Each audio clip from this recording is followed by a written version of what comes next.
This is Chesterton Radio, your home for podcasts of works by G.K. Chesterton, plus drama, comedy, mystery, science fiction, big bands, and much more. The soundtrack to your Chesterton day at chestertonradio.com. Well, we have a great cast tonight on This Is My Best, a real Mercury cast. Agnes, Moorehead, Ray Collins, and Alan Napier, who, with your obedient servant, will bring you now The Master of Ballantrae. The scene is Scotland, a strange part of it, a place of barren moors, within earshot of the thunderous surf that beats savagely in all weather on the rocky Solway shore. Qua duris induris, dear, aim to tie and aim to ride, an ill day for the groom and a war day for the bride.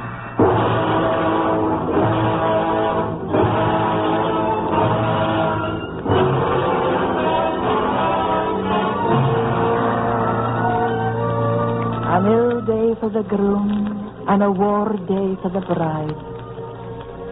I was the bride of my Lord of Durrisdeer. I, Alison Grange, and it fell to me to play a part in the fulfillment of that bitter prophecy. At the start of the war, on that fateful winter's night in the year 1745, the old laird, Mr. Henry, myself, and Jamie, the handsome young Master of Ballantrae, was gathered in the great hall to decide a matter of grave import. I will have none of it, I tell you, I will have none of it. Twill do Scotland no manner of good if the last sons of a line go off to war. Mayhap to die in battle, and leave no heirs to carry on the name of Durrisdeer. Let Henry bide at home, then. Nay, Parrot. The dinner listen to him. He's no Durrisdeer with his fine continental manners. I am the direct heir of Durrisdeer.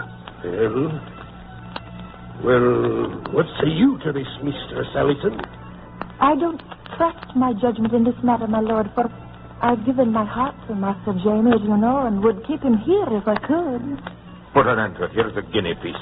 Will you stand by the toss of a coin, Henry? Aye, I'll stand and power by it. Heads a go, shield a stay. Shield. Henry will sit by the knitting where he belongs.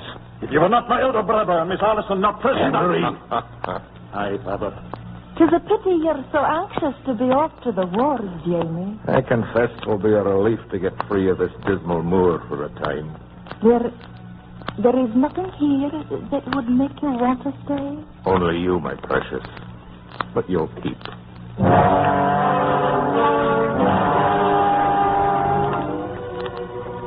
And so it was Jamie rode away to the north, which was the more sorrowful for us to remember when it seemed too late. For the rebellion was a lost cause from the start, and included in the news of the rebels' defeat was the news of the death of my intended husband, the Master of Ballantrae. As soon as the old lord received the news, he called Mr. Henry to his side. Henry, I still have one son, and I'll do you this justice. It is the kinder of the two that is left. Thank you, Father. Henry, have you no tears to shed for the brother you betrayed? Betrayed us? He was betrayed by all of us. I, too, sent him off with a harsh word. Listen. Even in death, he stands between us. Henry. Jamie won't ever die. He's still the Master of Ballantrae.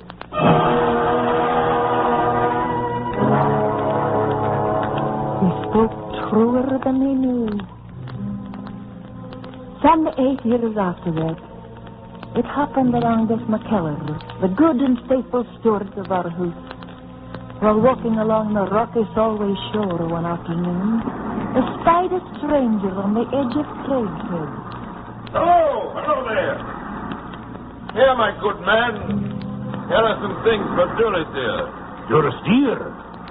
The master said nothing of expecting a visitor from abroad. Oh, you don't know me, my friend. I know your name and nickname. Come now.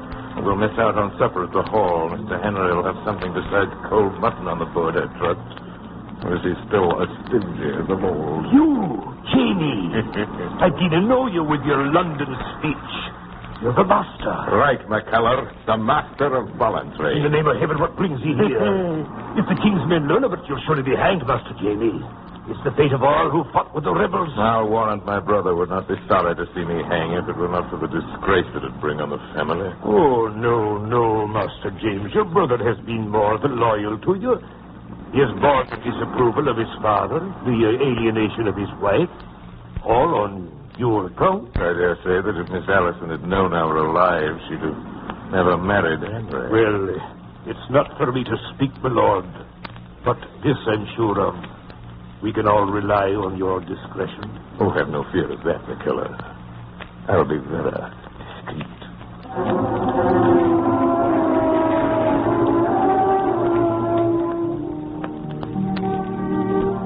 You shouldn't have come back, Jamie. I wish you hadn't. Are you like Henry? Do you wish I were truly dead? Jamie, don't say such things. How could you have married him? He was never for you. He loved me, Jamie. I thought he needed me. He's taken my name, my birthright, my intended wife. But what you feel for me deep down in your heart, he can't take that, can he? Allison, answer me. No, he can't take that. Heaven help me. I still love you, Jamie.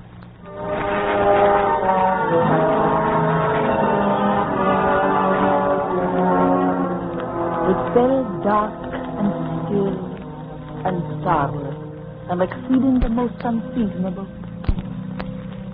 I will leave their description to one who saw them at first hand. A full account is to be found in the private journal of our good steward, McKellar. January 27th, 1757. May God have mercy on this house. We have set ourselves to pass the evening with a game of cards. The Master of Ballantrae, Mr. Henry, and myself. 12 was already gone some time upon the clock, and the servants long ago in bed. Master Henry, it is yours to play. It's a very strange thing how even in a game of cards you display your rusticity. You play, Jacob, like a bonnet lad or a sailor in a tavern. The same dullness, the same heavy greed. Mr. Henry continued to look at his cards as though very maturely considering some play, but his mind was elsewhere. You know, my dear Henry, with all those solid qualities which I delight to recognize in you, I never knew a woman who did not prefer me. Nor, I think, who did not continue to prefer me. You coward. Mr. Henry laid down his cards. He rose to his feet very softly and seemed all the while like a person in deep thought. Any particular violence, he struck the master in the mouth. A blow. I would not take a blow from God Almighty. Gentlemen. You know what this means? Aye. It was the most deliberate act of my life. I must have blood. I must have blood for this. Please, God, it shall be yours. There are swords on the wall there. Take them down, McKellar, and see that we play fair. I think it's very needful. The steward here can bring a pair of candles. There is no breath of air. I took up the candlesticks and went before them, forth from the house. It was as he said. There was no breath stirring. A windless stricture of frost had boned the air, and as we went forth in the light of the candles, the blackness was like a roof over our heads. Ne'er a word was said. There was near a sound but the creaking of our steps along the frozen path. Here is the place. Set down the candles. I did as he bid me, and presently the flames went up as steady as in a chamber in the midst of the frosted trees. And I beheld these two brothers take their places. The light is something in my eyes. I will give you every advantage, for I think you're about to die. Henry Dury, If you fall, I shift out of this country to where my money's before me. If I fall, where are you? My father, your wife, who's in love with me, as you very well know, your child who prefers me, how these will avenge me. Had you thought of that, dear Henry? He looked at his brother with a smile, then made a fence-in-room salute. Never a word, said Mr. Henry, but saluted too, and their swords rang together. I am no judge of the play, but it seems that Mr. Henry took and kept the upper hand from the engagement. It is past doubt the master recognized himself as lost, and had some taste of the cold agony of fear, or he had ne'er attempted a foul stroke. He caught his brother's blade with his left hand, a practice not permitted. Mr. Henry only saved himself by leaping on one side. The master lunging, stumbled on his knee, and before he could move, the sword was through his body, and writhed a moment like a trodden worm, and then lay motionless. It was no hour for scruples. I ran back to the house and opened the lady's door without so much as a knock, and I passed boldly in. There is some calamity happened. Madam, if you cannot be very helpful, I must go elsewhere. For if no one helps me tonight, there's an end of the house of Durestier. It has come to a duel. In the name of mercy, McKellar, what's wrong? You're not fit to hear. Whatever it was, you should say first it was your fault. Oh, can you not put me out of your fault? I think that was to you. I think of none but my poor, dear, unhappy master. What of my lord? Go to him now when he sits in the hall. Speak to him. If that's what you say, give him your hand and say, I know all. And if God gives you grace enough, say, forgive me. Oh, God strengthen you and make you merciful. I will go to my husband.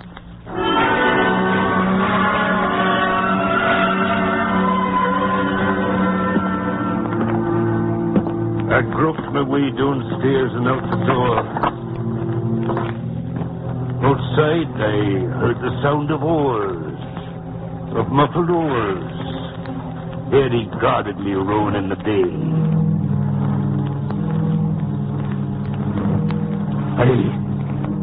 I reached the place. My heart thumped upon my ribs. The hair stirred upon my scalp.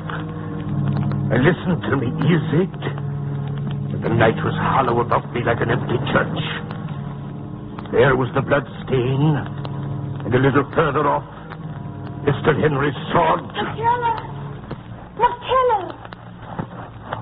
It's gone. Why are you here? It's gone! What's gone? The Master of Ballantrae. The body has disappeared.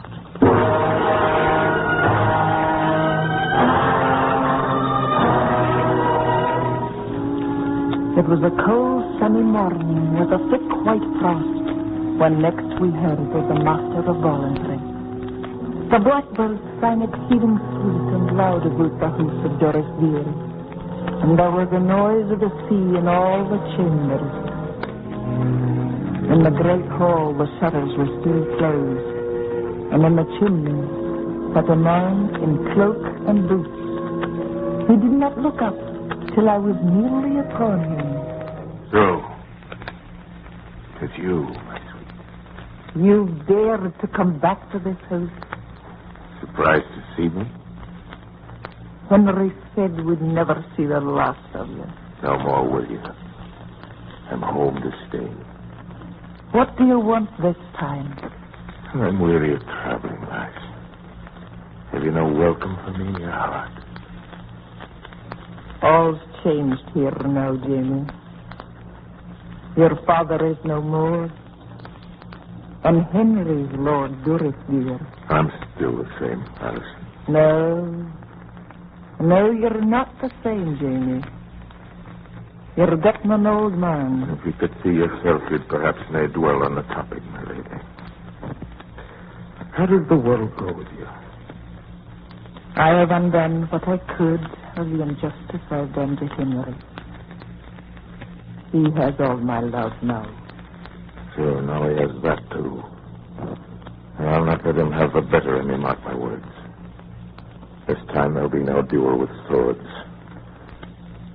I grow old, as you justly remark, Ellison. I play a slower, steadier hand.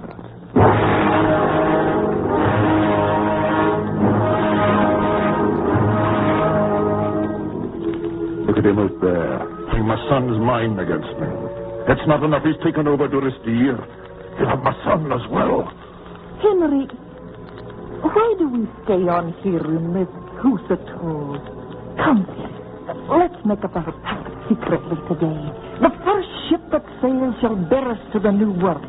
Aye, Alice. We'll go to America. And I'll not leave him Lord and Master here. Oh, Henry, there is no room in your heart anymore for anything save your hatred for Jamie. McKellar shall continue on at the Hall.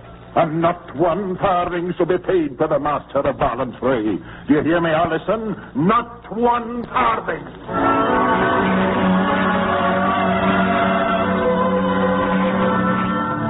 Before dawn the next morning, we slipped out of the side postern into a night of darkness, scarce broken by a star or two. And so, at last, we were gone indeed, having looked our last on the kind roof of Durrisdeer, our faces toward the barbarous country of America.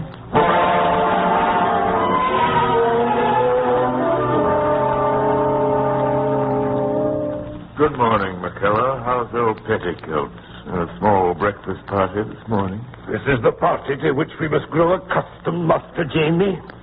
My lord, my lady, and the children have gone upon a voyage. Tell me the details of the invasion. I have no orders to communicate their destination. But I will tell you, my dear old Petticoats, they have scuttled off to the province of New York, where my lady, it appears, is the heiress of a plantation. No, now I will follow them, McKellar, and you'll come with me. I may be poor and penniless, but I'll follow them. And when I've run my quarry down, I'll drive a wedge into that family that shall once more burst it into shivers.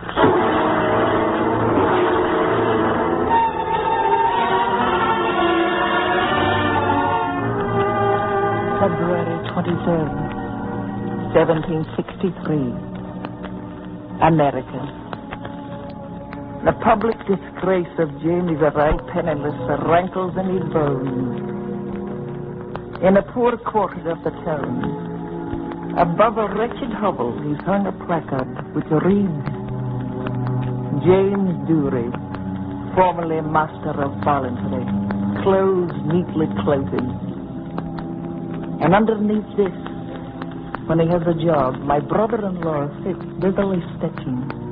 The sometime heir of a proud family, set up cross-legged in public, for a reproach upon his brother's needness. My good man, have you no finished mending my breeches yet? Have a heart, Henry. Have a heart. Take your custom elsewhere. I need it, I'll be frank with you. I've not eaten these 3 days. This is no pose any longer. I really need your custom. Henry, this is no manner of behavior to flaunt your hatred thus. Alice, so you still have a heart? Not for you, Jamie. It's Henry I'm thinking of. It's not good for him. What's not good for me, my dear? Hatred? I grow fat upon it.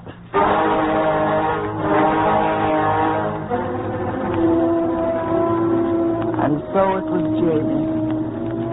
It was Jamie this time who packed up and fled. Where to? We had no word. Not for some months. And then...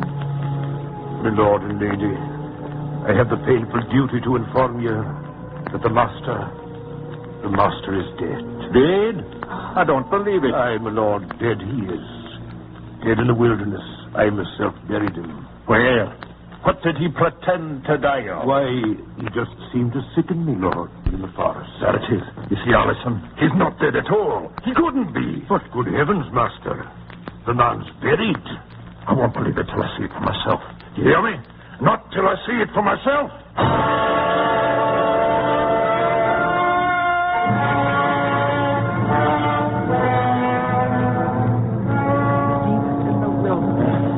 my poor, distracted husband came upon his brother's grave. None of us could stop him. I won't believe it. I'll pick him up and see. I won't believe it. He's been dead before. I'll come back and go till us alive again. I won't believe it till I see.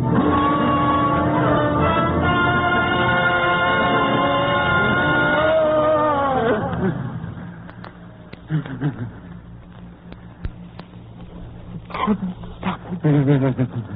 Poor Jamie's body was torn out of its grave. A still night it was, and the moon not yet set. The corpse seemed almost. He lives!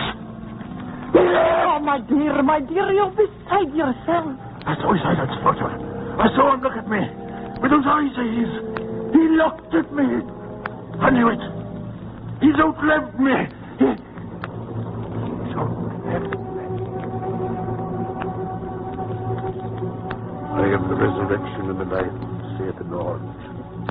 He that believeth in me, though he were dead, yet shall he live. My Lord of Duristine died in my arms. The two were taken back together to the city.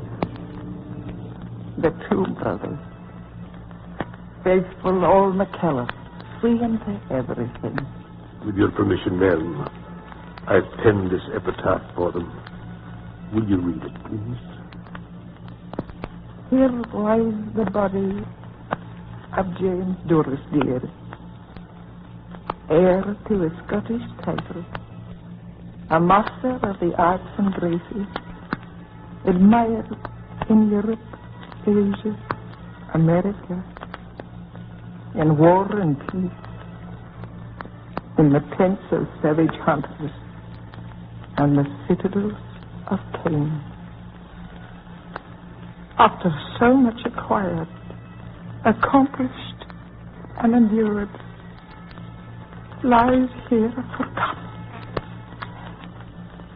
Read it the rest to me. Here also lies Henry Durrisdeer, his brother, after a life of unmerited distress, bravely supported, died almost in the same hour, and sleeps in the same grave with his fraternal enemy. The piety of his wife and an old servant raised this stone to both.